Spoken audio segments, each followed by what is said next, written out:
Vamos adiante, então, porque o doutor Guilherme Colim já está aqui no estúdio ao vivo com a gente. Boa tarde, doutor Guilherme. Seja bem-vindo. Olá, Cláudio. Tudo bom? Como é que tá? Tudo tranquilo.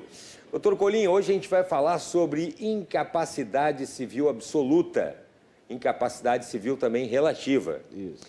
Sobre como fica a procuração, ou melhor, né, a representação processual de uma pessoa que completa 16 anos de idade no curso de uma ação, deixando de ser absoluta para ser relativamente incapaz para os atos da vida civil. Acesse sempre, como eu falei ali antes para você, né, o canal Saiba Direito, assista esse, entre outros vídeos aí na íntegra e, por favor, não pule ali o comercial para que o YouTube, né, possa propagar o vídeo para outras pessoas também ficarem muito bem informadas aqui com o doutor Guilherme Colim. Vou começar lhe perguntando o seguinte, doutor Guilherme, então o que acontece no processo judicial, né, quando uma das partes iniciou ali o processo com menos de 16 anos de idade e antes do seu final completou essa idade? Como é que fica? Muito bem. Existe a figura, está lá no artigo 3º e 4º, dos artigos 3º e 4º do Código Civil, a figura do absolutamente incapaz para os atos da vida civil e a figura do relativamente incapaz para os atos da vida civil. Quem são os absolutamente incapazes para os atos da vida civil? Os menores de 16 anos de idade. Como é que funciona a representação processual do absolutamente incapaz? É por representação.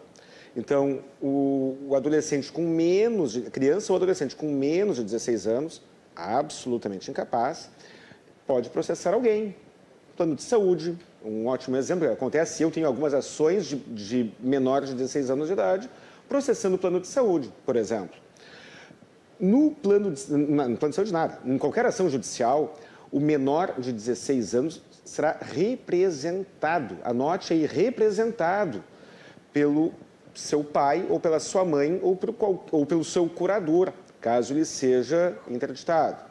Então, ele será representado por alguém, pai, mãe ou curador.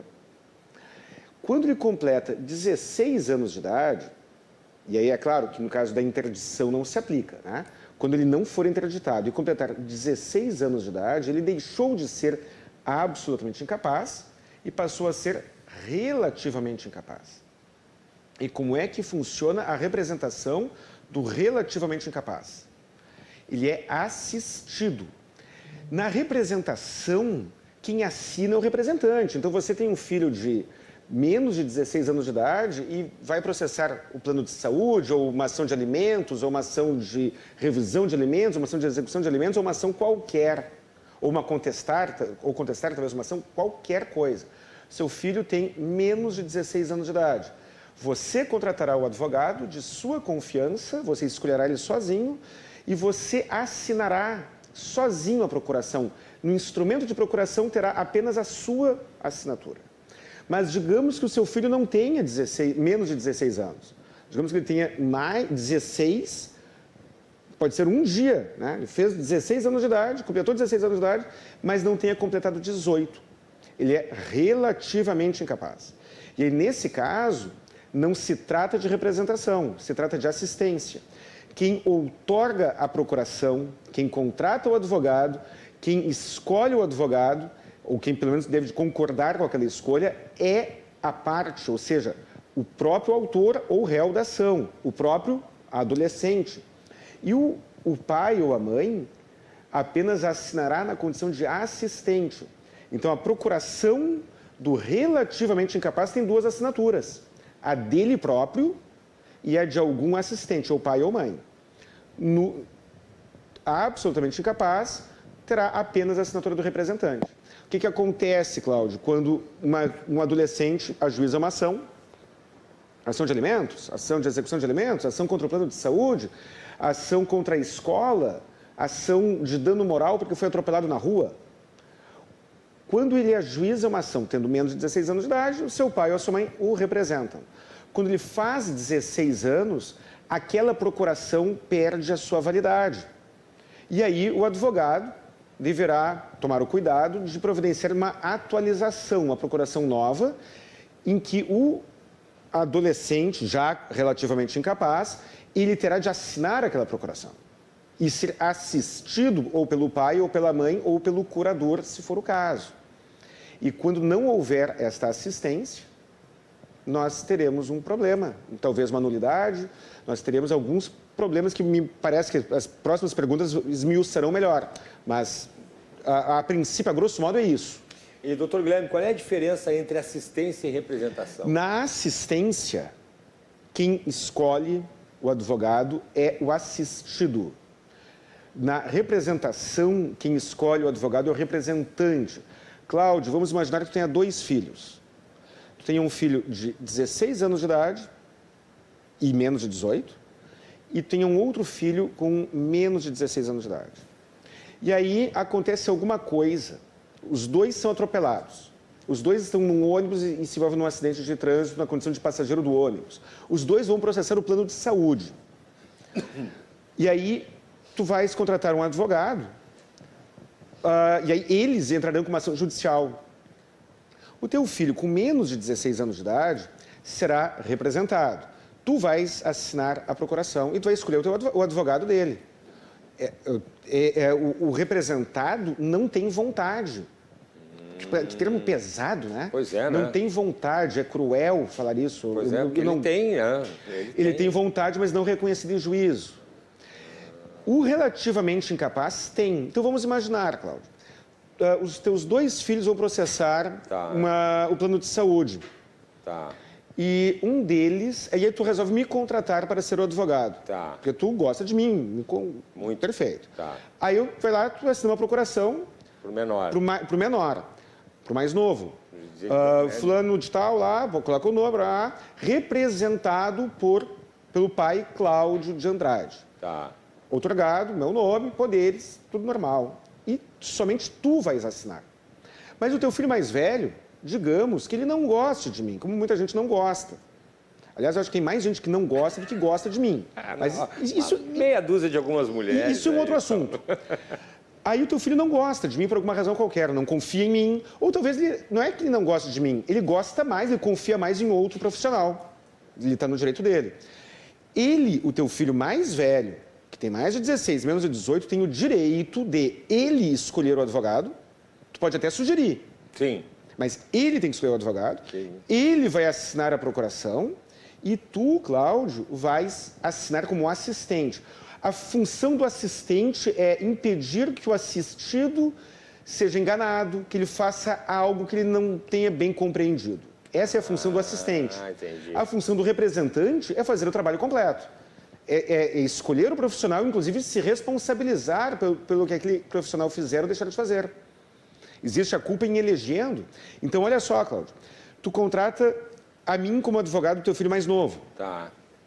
E aí, o teu filho mais velho aceita a tua sugestão e também me contrata. O teu filho mais velho assina a procuração, aparece lá o nome do teu filho mais velho, assistido pelo pai Cláudio, e os 2 assinam, tu e o teu filho mais novo. Tá. E o teu filho mais velho. Tá.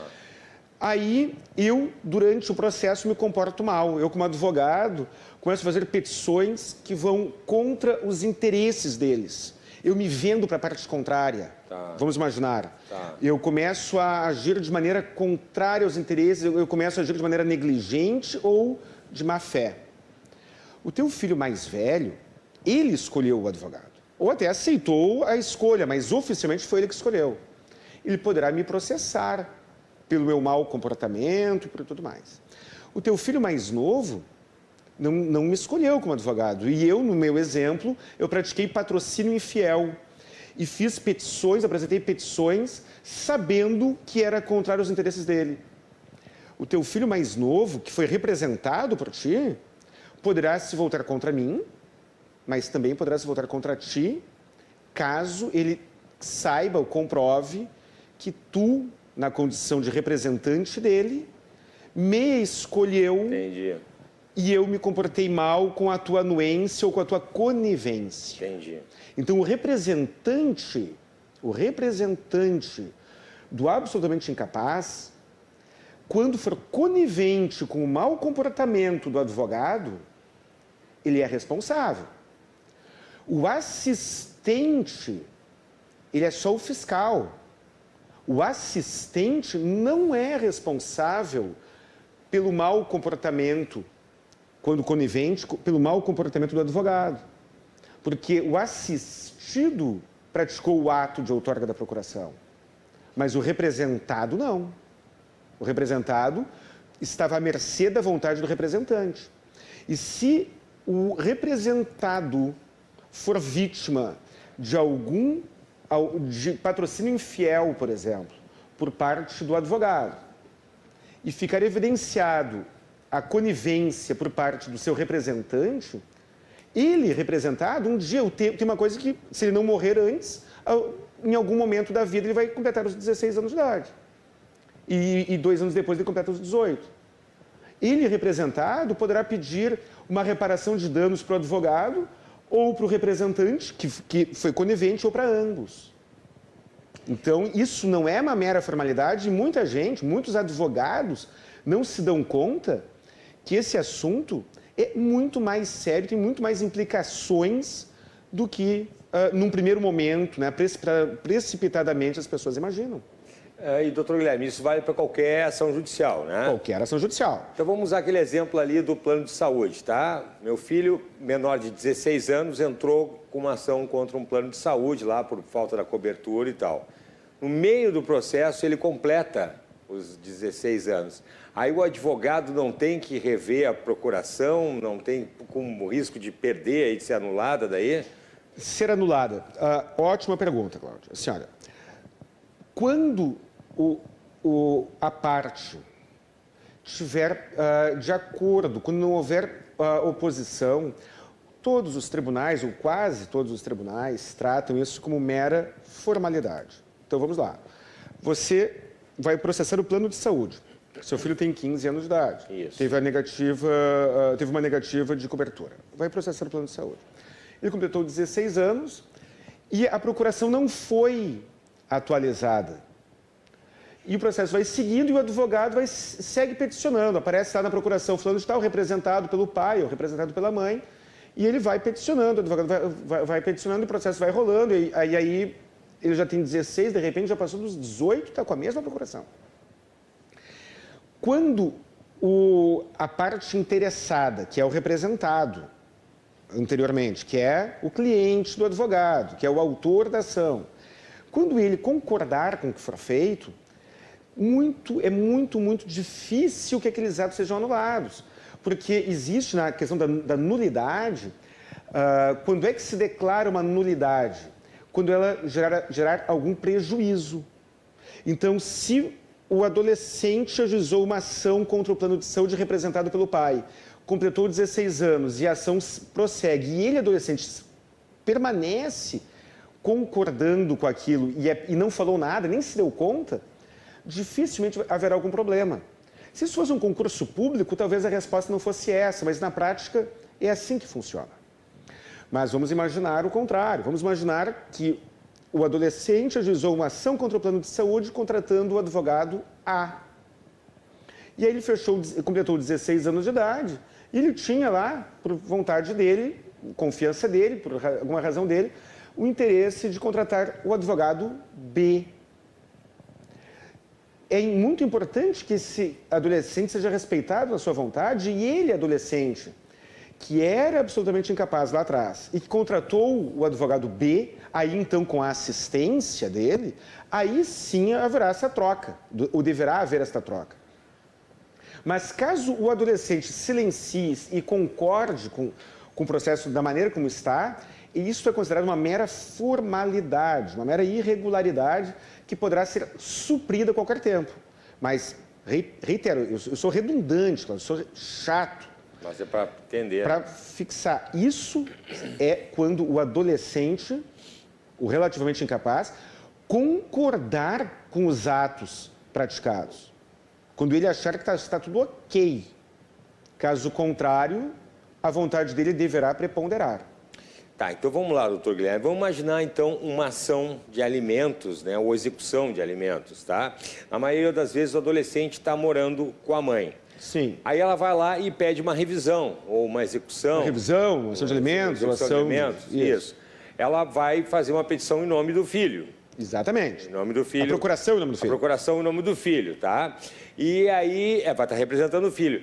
E aí ele completa 16 anos. Se o filho não tiver de acordo com o que ela está fazendo, como é que fica essa situação, né? Se o filho não... Depois de 16 anos. Ele fechou 16 anos de idade. Isso. Se o filho não estiver em acordo, não estiver de acordo com o ato praticado pela mãe. A mãe contratou o advogado na condição de representante para processar o pai daquele adolescente. Isso. E o adolescente não concorda com isso e completou 16 anos de idade. A procuração perdeu seus valores, perdeu seu valor, perdeu sua validade. Mas o que eu falei agora há pouco sobre o plano de saúde? Porque isso vale para todas as ações. O juiz não é obrigado a saber daquele conflito familiar. O juiz não é obrigado a saber que aquele adolescente, na realidade, não deseja seguir com a ação judicial e os tribunais entendem que é uma mera formalidade. Primeiro ato, que se você for um adolescente, se você completou 16 anos de idade e está assistindo esse programa, eu recomendo que você documente, mande, informe a sua mãe, ou seu pai, nesse exemplo que tu deu foi a mãe, mas pode ser o pai, tanto faz. Sim.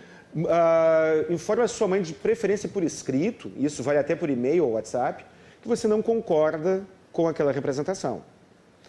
E informe o advogado. Às vezes não é fácil, às vezes o pessoal se esconde, às vezes o advogado cada um tem a sua régua moral, cada um tem os seus freios morais. Eu jamais iria me esconder do oficial de justiça, eu jamais iria fugir, eu jamais iria dificultar a vida de quem queira me falar algo, mas muita gente faz isso. Mas tente, se você for um adolescente, tente comunicar de maneira comprovada a sua vontade para o advogado que foi contratado para você.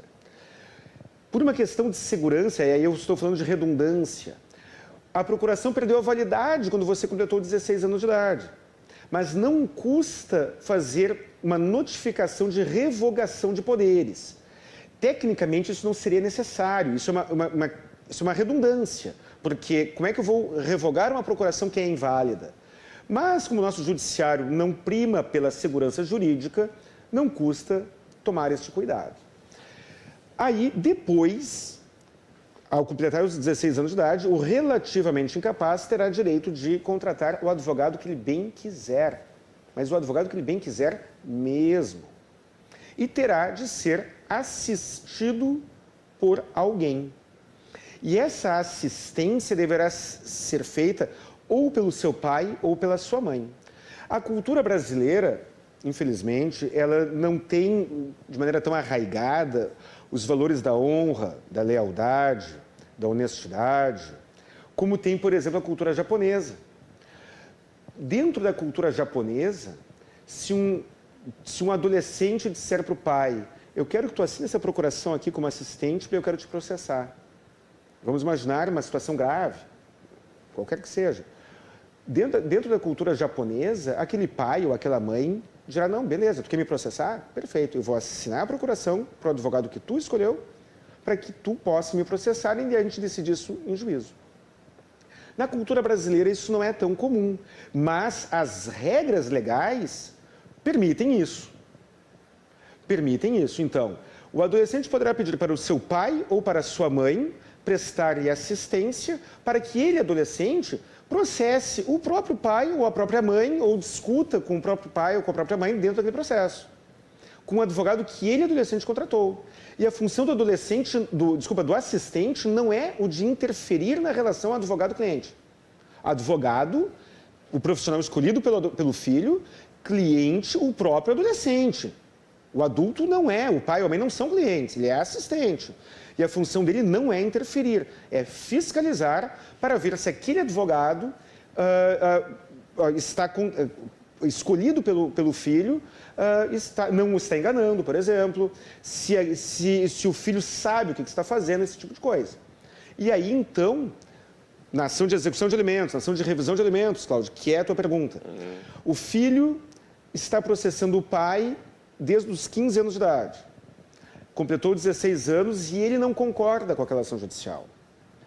Ele, filho, poderá contratar o advogado que ele quiser, pedir para o seu pai, ou quem sabe até mesmo para a sua mãe, a assinar como assistente. Ele, adolescente de 16 anos de idade, poderá falar com um advogado que é compromissado com ele, não com o adulto. E aí, então, ele passará a ser representado pelo seu novo advogado. E o seu novo advogado poderá trazer fatos novos, poderá levar a sua versão do relativamente incapaz, do guri ali de 16 anos de idade, para o processo. Poderá fazer acordo, poderá fazer propostas de acordo. E o advogado anterior, que estava com a procuração vencida, aos meus olhos, corre severo risco de ser demandado em juízo em ação de reparação de danos, caso ele insista em peticionar em nome de quem ele sabe que não o deseja como advogado e que tem mais de 16 anos de idade. Mas e se ele reside com a mãe, daí não seria a mãe que teria que ser assistida por ele? Será assistente dele? Ser assistente dele, daí, no caso? Não. Não? Pelo seguinte... A mãe tem a guarda dele. A mãe tem a guarda. Isso.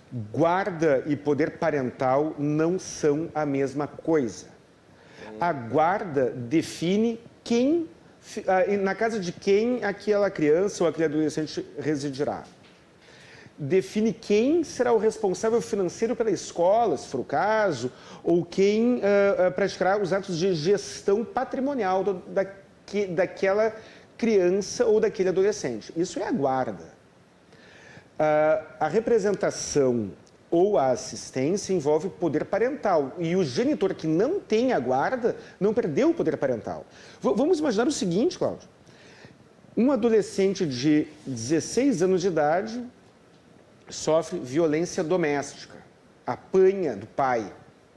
E aí ele, ou da mãe, tanto faz, aí ele deseja entrar com uma ação contra o genitor que exerce a sua guarda. Mas por alguma razão qualquer ele não consegue ou não deseja que a sua guarda vá para o outro genitor. Vamos imaginar, a mãe mora em Porto Alegre e o pai mora na Bahia. E o adolescente mora em Porto Alegre com a mãe. E ele deseja seguir morando em Porto Alegre e o pai, que mora na Bahia, não tem condições nem de recebê-lo, nem de vir para cá. Aí, será que aquele adolescente perdeu o direito constitucional de ação para demandar contra a própria mãe, no caso, estou usando o exemplo de violência doméstica, mas pode ser qualquer outro? É claro que não. Então, o adolescente tem o direito de ação. Ele tem o direito de ação. Para que ele exerça o direito de ação, alguém deve representá-lo em juízo. Simples assim. E como é que ele vai demandar em juízo contra alguém e depender deste mesmo alguém um ato de assistência? Se esse alguém for da cultura samurai japonesa, provavelmente não haveria problema. Mas a gente está vivendo aqui no Brasil. Então, talvez se nós adotarmos esse critério de, mas ele mora com a mãe, e a mãe que tem a guarda, então é apenas a mãe e ninguém mais quem poderá prestar assistência, aí a mãe será imune a alguma demanda do filho contra ela. E ele tem o direito constitucional de ação. Por isso, não faz sentido pretender esse condicionamento. Tá, então se ele não concordar, por exemplo, com uma execução de alimentos, daí, né, o adolescente não concorda ali, ele pode renunciar a esse crédito, daí, então, como é que fica? Ele pode... Essa pergunta é complexa. Pois é. Os alimentos são... É da natureza do direito de alimentos deles serem irrenunciáveis. E na ação judicial, que envolva a menor de 18 anos de idade, existe intervenção do Ministério Público e o próprio juiz pode não aceitar a prática de algum ato que seja evidentemente prejudicial ao autor da ação. Até porque não é impossível que aquele adolescente de 16 anos de idade esteja sendo coagido, vamos imaginar, como hipótese, tudo pode acontecer. Então, renunciar, ele não consegue, provavelmente. Renunciar o crédito, ele provavelmente não consegue. Mas ele consegue falar no processo, levar a sua voz para o processo. E isso inclui, por exemplo, fazer acordo, que será fiscalizado pelo Ministério Público, será fiscalizado pelo Poder Judiciário, fazer acordo, propor acordos que envolvam outras formas de pagamento, até porque quando a gente está falando de uma ação de execução entre duas pessoas que não têm nenhum vínculo familiar, é muito fácil. Alguém bateu no meu carro, eu vou pedir a penhora dos bens desse alguém e esse alguém que se lasque depois. Eu não quero nem saber. Mas quando eu estou falando de ação de execução de alimentos do filho contra o pai ou contra a mãe, o pai ou a mãe continuarão sendo pai e mãe daquela criança ou daquele adolescente. E, dependendo, o dano ao patrimônio do pai se refletirá no futuro em prejuízo do filho. Então, é necessário que haja esta avaliação de conveniência caso a caso e que seja respeitado o direito do filho ser representado em juízo. Porque a ação de execução de alimentos, muitas vezes, ela traz um prejuízo tão grave para o exequente quanto para o executado. A ruína financeira, para você que está em casa, eu tenho como prejudicar o seu pai, eu tenho como danificar o patrimônio do seu pai, eu tenho como sequelar, como trazer a ruína financeira para o seu pai, sem prejudicar você de maneira indireta? Na maioria das vezes, não.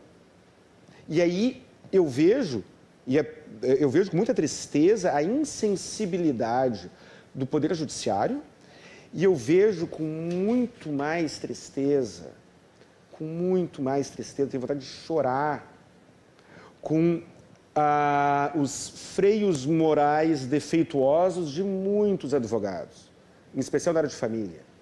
Porque, afinal de contas, no direito de família, se não houver conflito, o advogado muitas vezes está fora do jogo. E este conflito de interesses que o advogado talvez tenha, ele deveria ou deve, e eu acredito que a maioria consiga, mas infelizmente nem todos, deixar de fora da mesa e priorizar o interesse do cliente. Mas isso nem sempre acontece. E se tem essa discordância entre mãe e filho, por exemplo, doutor Guilherme, não seria melhor o filho morar com o pai, então?